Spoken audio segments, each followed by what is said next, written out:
Hi అండి. Welcome back to our channel Sai మాట అనమాట విత్ ఆర్ టిప్స్. నేను మీ దేవి. ఈరోజు వీడియోలో ముందుగా వారాహి అమ్మవారిని మనసులో ఒక్కసారి ధ్యానించుకొని వీడియోలోకైతే వెళ్ళిపోదాం. మీకు ఈరోజు వీడియో ఏంటి అంటే గనక తాకట్టు పెట్టినటువంటి ఒక 5,00,000 వాల్యూ చేసే నగలండి ఒక నెలలో విడిపించుకున్నారండి. ఇది బామ్మ చెప్పినటువంటి ఒక రహస్య పరిహారం. ఇలా నాకు బాగా కావాల్సిన వాళ్ళు నగలు తాకట్టు పెట్టేసి అవి విడిపించుకోలేక అల్లాడిపోతూ ఉంటే, అంటే వాళ్ళు పుట్టింటి నగలు అత్తింటి వారు పెట్టేశారు. పుట్టింట్లో ఏదో పెళ్లి ఉంది, అమ్మాయి వెళ్ళాలి, వీళ్ళు చూస్తే నగలు విడిపించడానికి డబ్బు అడ్జస్ట్ అవ్వటం లేదు. నా దగ్గరకు వచ్చి కన్నీళ్లు పెట్టుకున్నప్పుడు మా బామ్మ పక్కన ఉండి మా బామ్మ చెప్పిన రెమెడీ అండి. ఈ విధంగా చెయ్యి, ఖచ్చితంగా నీకు 2-3 రోజుల నుంచి కూడా రిజల్ట్ రావటం మొదలైపోతుంది అని చెప్పగానే అమ్మాయి చేసింది. అమ్మాయికి రిజల్ట్ వచ్చింది. నగలు వేసుకుని పెళ్లికి వెళ్ళింది. హ్యాపీగా ఎంజాయ్ కూడా చేసింది. సంతోషంగా గడిపిందండి. అంతటి అద్భుతమైనటువంటి ఒక రెమెడీ. ఏం లేదు, మీరు ఎక్కడైనా నగలు తాకట్టు పెట్టినప్పుడు వాళ్ళు మనకు ఒక చీటీ ఇస్తారు, ఒక స్లిప్ ఇస్తుంటారు. మీరు ఏం నగ పెట్టారు, ఎంత వెయిట్ ఉంది, అమౌంట్ ఎంత తీసుకున్నారు అన్నట్టు చేసి ఒక సిగ్నేచర్ అనేది చేసి ఇస్తూ ఉంటారు. ఆ ఒక్క చీటీ ఉంది కదా, దానిని ఈ ఒక్క ప్రదేశంలో పడేయండి. మీ ఇంట్లోనే మీ నగలు మీ ఇంటికి తిరిగి వస్తాయి. మీ తాకట్టు బంగారం మీ ఇంటికి తిరిగి వస్తుంది. కొంతమంది 4 ఏళ్ళు 5 ఏళ్ళు అక్కడ ఉండిపోతుంది. విడిపించుకోవటం, మళ్ళీ వెళ్ళి పెట్టేయటం, విడిపించుకోవటం, మళ్ళీ తీసుకెళ్లి పెట్టేయటం, ఏదో అవసరం కోసం. అలా కాకుండా ఒకే ఒక్కసారికి విడిపించుకుని ఇక జన్మలో మీ దగ్గరికి వెళ్ళకూడదు. ఆ బంగారం ఏదైతే ఉందో మళ్ళీ తాకట్టుకు వెళ్ళకూడదు. అప్పుడు ఏం చెయ్యాలి, దానికి కూడా ఒక రెమెడీ చెప్తాను. ఏ రెమెడీ చేశారు అంటే, దొంగలు తీసుకెళ్లినా కూడా ఈ బంగారాన్ని తీసుకెళ్లరు. అంటే మీ దగ్గర నుంచి ఇంకా కట్టు కదలదు, ఆ బంగారం మీతో ఉండిపోతుంది. అలాంటి ఒక పవర్ఫుల్ అయిన రెమెడీ కూడా చెప్తాను. ఎన్నో ఏళ్లుగా తాకట్టులో మగ్గిపోతున్న ఆ బంగారాన్ని శాశ్వతంగా మీ ఇంటికి విడిపించుకు తీసుకురావడానికి ఒక రెమెడీ, మళ్ళీ తాకట్టుకు వెళ్లకుండా ఉండటానికి ఒక రెమెడీ. చాలా మంది గోల్డ్ తాకట్టులో పెట్టేసి ఇబ్బంది పడుతున్న వాళ్లే ఉన్నారు. గోల్డ్ కాదండి, ప్రాపర్టీస్ కానీ ఏవైనా తాకట్టులో ఉన్నాయి. మీ ఇల్లు కానీ, లేదా ప్రాపర్టీస్ ఏవైనా కానీ, ల్యాండ్స్ కానీ, మీ గోల్డ్ కానీ, ఏదైతే మీరు తాకట్టులో కుదువక పెట్టారో అలాంటి ప్రతి ఒక్క వస్తువు మీ ఇంటికి వస్తుంది. దానికి సంబంధించిన ఒక చీటీ ఒకటి ఉంటే చాలు.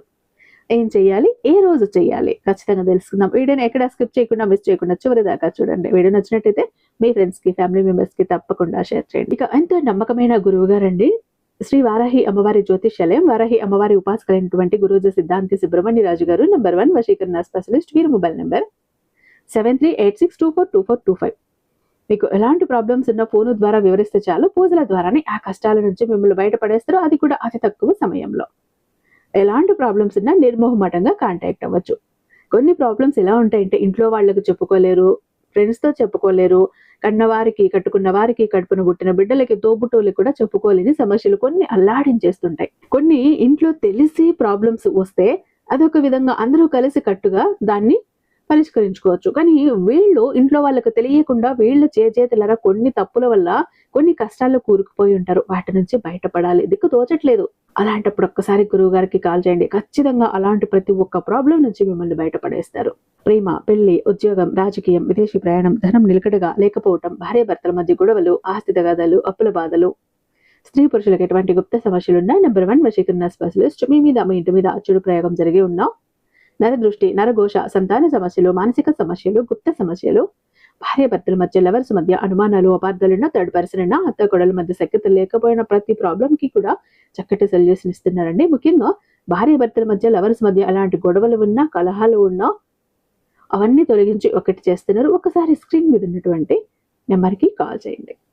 ఇక ఆ వీడియోలోకి వస్తే కనుక, అసలు మీరు ఏం చేయాలి అంటే చెప్పుకున్నాం కదా, మనకు ఆ తాకట్టు పెట్టినటువంటి ఒక చీటీ ఉంటే చాలు. మరి ఇక్కడ మేము 4-5 వస్తువుల్ని తాకట్టు పెట్టామండి, వాటికి సంబంధించి 4-5 చీటీలు ఉన్నాయి, ఒక్కొక్క డేట్కి, ఒక్కొక్క తారీఖుకి ఒక్కొక్కటి పెట్టాము, మా దగ్గర అన్ని చీటీలు ఉన్నాయి, అన్ని పెట్టచ్చా అంటే ఖచ్చితంగా పెట్టచ్చు. మీ దగ్గర ఎన్ని చీటీలు ఉన్నా, ఎన్ని దగ్గర మీరు తాకట్టు పెట్టి ఉన్నా, వాటికి సంబంధించిన ప్రతి ఒక్క చీటీ, ప్రతి ఒక్క రసీదు తీసుకొచ్చి మీరు ఎక్కడ పెట్టచ్చు. ఏం చెయ్యాలి, మీకు దీనికి రాళ్ళుప్పు, పసుపు కావాలి, ఆ చీటీ ఒకటి కావాలి. అయితే మీ దగ్గర జ్యువెలరీ బాక్స్ ఉంటుంది కదా, అది తీసుకోండి. మనం జ్యువెలరీ కొన్నప్పుడు చిన్న చిన్న బాక్సులు ఇస్తుంటారు, ఆ బాక్స్ తీసుకోండి. అది లేదా సరే, ఒక చిన్న బాక్స్ ఏదో ఒకటి, మీ ఇంట్లో ఉన్న బాక్స్ ఏదో ఒకటి తీసుకోండి. ఆ బాక్స్ తీసుకున్నాక దాని అడుగున ఒక పేపర్‌ని పెట్టండి. ఏదో ఒక పేపర్ ఉంచండి. ఎందుకంటే మనం ఉప్పు వేస్తున్నాం కాబట్టి నీరు వదులుతుంది కాబట్టి పేపరు లాగేసుకుంటుంది అని ఒక కారణం అంతే. ఆ పేపర్ కానీ, టిష్యూ కానీ ఏదో ఒకటి మీరు ఫోల్డ్ చేసి దాని అడుగు భాగాన అలా పరవచ్చు. దాని మీద పసుపు వేయండి. 1 స్పూను, 2 స్పూన్‌లంతా పసుపు. ఆ తర్వాత ఆ బాక్స్ సైజ్ చూసుకోండి. ఉప్పు దానికి తగ్గట్టుగా వేయండి. కొద్దిగా రాళ్ళ ఉప్పు వేయండి. ఆ పైన మీ ఈ చీటీ ఏదైతే ఉందో తాకట్టు పెట్టారు గదా! నగలకు సంబంధించి, ఆ చీటీ ఏదైతే ఉందో ఆ చీటీని ఒక కవర్‌లో పెట్టి ఈ ఉప్పు మీద పెట్టండి. డైరెక్ట్ పెట్టకండి. ఉప్పు నీళ్లు వదులుతుంది. దాని మీద రాసిన రాతలేవైతే ఉంటాయో అవి చెడిపోయే ప్రమాదం ఉంది. చెరిగిపోయే ప్రమాదం ఉంది. ఆ అక్షరాలు ఏవైతే చెరిగిపోకుండా చూసుకోండి. ఎందుకంటే మీరు ఒక 50,000కి మీరు తాకట్టు పెట్టి డబ్బు తెచ్చుకొనుంటే ఇక్కడ లెటర్స్ చెరిగిపోయాయి గదా! నేనిచ్చింది 1,00,000 అని వాళ్ళు తిరగబడితే మీరేం జేస్తారు? కాబట్టి లెటర్స్ అక్షరాలన్నవి చెరిగిపోకుండా ఒక కవర్‌లో పెట్టి ఈ చీటీని ఆ తర్వాత ఉప్పు మీద పెట్టండి. పెట్టేసి క్యాప్ వేయండి. అది మీ చేతిలో పెట్టుకొని మీరు సంకల్పం చేసుకోండి. దేవుడి దగ్గరికి తీసుకువెళ్ళి దేవుడి దగ్గర చక్కగా పూజ చేసుకొని మీరు దీపం వెలిగించుకొని భగవంతునికి మీ సంకల్పం చెప్పుకోండి. మీరు ఇష్టంగా పూజించే దేవుడు, మీ ఇంటి దేవుడు, మీ ఇలవేల్పు, మీ కులదైవం ఎవ్వరైనా గానీ మీరు ఆ దేవుడికి సంకల్పం చెప్పుకోండి. ఎంతో కాలంగా నా బంగారం తాకట్టులో ఉండిపోయింది. ఇంటికి రావాలి. మా ఇంటి నుంచి ఇంకెప్పుడు విడిచి వెళ్ళకూడదు అంటూ మీరు మొక్కుకోవాలి. ఇలా ఎందుకవుతుంది? మన బంగారం అస్తమానం తాకట్టుకు ఎందుకెళ్తుంది? మనకు గురుబలం తక్కువున్నప్పుడు జరుగుతుంది. అదే విధంగా మనం బంగారు కొన్నప్పుడు ఎవరికైనా ఎదుటి వాళ్ళకి చూపించినప్పుడు, అది వేసుకుని పెళ్ళికో, ఫంక్షన్‌కో వెళ్ళినప్పుడు, అక్కడ జనాలు చూసినప్పుడు నరదృష్టి అన్నది సోకుతుంది. మీరు రోజు రోజుకి ఎదుగుతుండటం చూసి కూడా నరదృష్టి సోకుతుంది. అలాంటప్పుడు ఈ బంగారం అన్నది పదే పదే కుదువకు వెళ్ళటం జరుగుతూ ఉంటుంది. తాకట్టుకు వెళ్ళటం జరుగుతూ ఉంటుంది. కాబట్టి మీరు ఈ ఒక్క రెమెడీ చేశారంటే అలాంటి నరదృష్టి మొత్తం పటాపంచలైపోయి మీకు ఏదో ఒక విధంగా డబ్బు అడ్జస్ట్ అవుతుంది.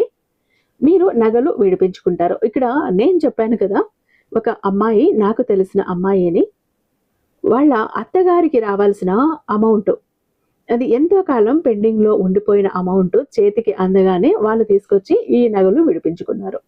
అయితే ఈ పరిహారం ఏం చేస్తుంటే దారి చూపిస్తుంది. ఎక్కడో మనకు ఆగిపోయిన డబ్బు, మనకు రావాల్సిన డబ్బు, ఎవరో ఇవ్వాల్సిన డబ్బు ఆ సమయానికి అందే విధంగా చేస్తుంది. ఏదో ఒక రూపంలో. ఈ ఒక రెమెడీ చేయండి. మీరు ఇలా ఎన్ని రోజులు పెట్టాలి? ఏ వారం పెట్టాలి? ఏ వారం పెట్టాలంటే గురువారం రోజు మీరు ఈ ఒక్క రెమెడీ చేయండి. ఆ తర్వాత ఎన్ని రోజులు అంటే మీరు ఇలా చేశాక కొంతమందికి 2 డేస్‌లో రిజల్ట్ వచ్చింది. కొంతమందికి 7 డేస్‌లో రిజల్ట్ వచ్చింది. కొంతమందికి 15 డేస్‌లో వచ్చింది. ఈ అమ్మాయికైతే 27 రోజుల్లో రిజల్ట్ వచ్చిందండి. 27 రోజుల్లో అమ్మాయి నగలు విడిపించుకుంది. ఇలా మీ నగలు విడిపించుకునే వరకు కూడా ఈ చీటీని ఇక్కడే పెట్టి మీరు దేవుడి దగ్గర పెట్టేసేయండి అంతే. మీరికింకేం చేయాల్సిన అవసరం లేదు. బంగారం విడిపించుకోవటానికి ఖచ్చితంగా మీకు డబ్బు అడ్జస్ట్ అవుతుంది. ఆ రోజున దేవుడికి మొక్కుకొని, నమస్కారం చేసుకొని, చీటీ తీసి మీ నగలు మీరు తెచ్చేసుకోండి. ఇక ఆ తర్వాత ఆ ఉప్పు, పసుపు ఎవరు తొక్కని చోట బయట వేసేయండి. ఇంక మీకు సంబంధం లేదు దాంతో.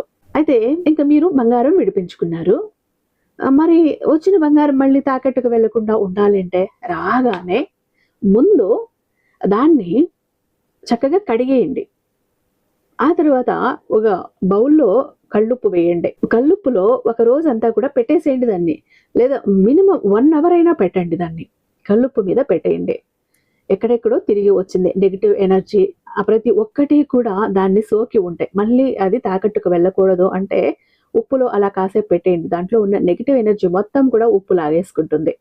ఆ తర్వాత చక్కగా పాలతో, గంగా జలంతో కడిగేసి, పసుపు, కుంకుమ బొట్టు పెట్టి కాసేపు లక్ష్మీ అమ్మవారి దగ్గర ఉంచి, ఆ తర్వాత మీరు దాన్ని తీసి మీ బీరువాలో పెడతారో, మీ మెడలో వేసుకుంటారో మీ ఇష్టం. ఇలా చేస్తే మళ్ళీ ఎప్పుడూ కూడా జన్మలో మీ బంగారం తాకట్టుకు వెళ్ళదు. ఈ 2 రెమెడీస్ ఖచ్చితంగా ట్రై చేయండి. అయితే మీరు ఈ ఫస్ట్ పరిహారం చేసేటప్పుడు నాన్ వెజ్ తినకండి. పీరియడ్స్‌లో ఉన్నప్పుడు చేయకండి. ఓకేనా? గురువారం రోజు చాలా శ్రద్ధగా, భక్తితో, నమ్మకంతో చేయండి. మీ బంగారం మీ ఇంటికి వస్తుంది. మళ్ళీ లైఫ్‌లో తాకట్టుకు వెళ్ళదు. ఐ హోప్ ఈ వీడియో మీకు నచ్చే ఉందని భావిస్తున్నాను. రేపు మరొక మంచి వీడియోతో మీ ముందుంటాను. అంతటిదాకా సర్వేజన సుఖినో భవంతు.